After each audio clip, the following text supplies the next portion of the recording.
Salut à tous, c'est Ludovic. Dans cette vidéo, on va voir quel message envoyer à une fille pour qu'elle vous propose le rendez-vous. Alors, est-ce que ça vous est déjà arrivé de prendre le numéro d'une fille, que ce soit en journée, en soirée, peu importe. Vous prenez le numéro, ça s'est bien passé, vous lui écrivez un message, vous lui écrivez 3-4 messages, vous lui proposez un rendez-vous, et là, elle vous dit « Non, je peux pas parce que j'ai, je sais pas moi, j'ai piscine par exemple ». Et donc là, la plupart des mecs, ils vont faire quoi? Ils vont faire, par exemple, t'es libre lundi? Non. T'es libre mercredi? Non. T'es libre vendredi? Non. Et là, ils vont courir après la fille et du coup, l'intérêt de la fille va faire comme ça. Donc ça, c'est vraiment un comportement à éviter. Il ne faut pas courir après la fille. Vous lui proposez un rendez-vous.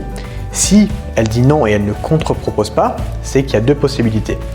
La première possibilité, c'est qu'elle n'est pas intéressée. Donc là, si elle n'est pas intéressée, elle n'est pas intéressée.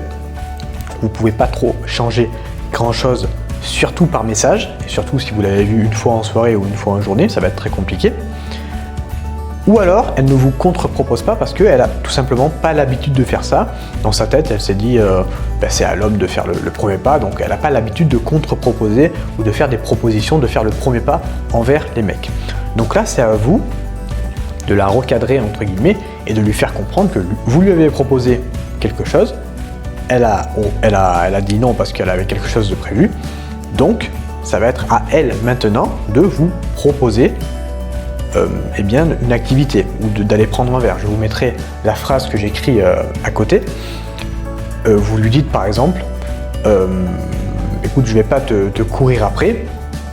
Je t'ai proposé lundi, je suis sûr que tu es une fille assez mature pour faire une contre-proposition. Et là, vous écrivez le nom de la fille.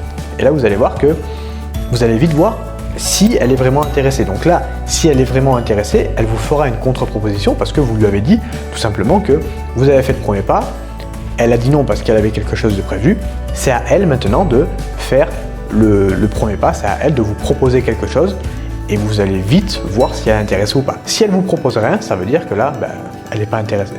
Donc voilà, c'était une petite astuce pour un petit message à envoyer à une fille pour que ça soit elle qui envoie une proposition de rendez-vous si elle a refusé auparavant. J'espère que cette vidéo t'aura plu. Tu peux appliquer ce message, tu peux l'envoyer, tu verras, ça va marcher très bien. Moi, je te dis à bientôt. Tu peux t'abonner, liker. Ciao!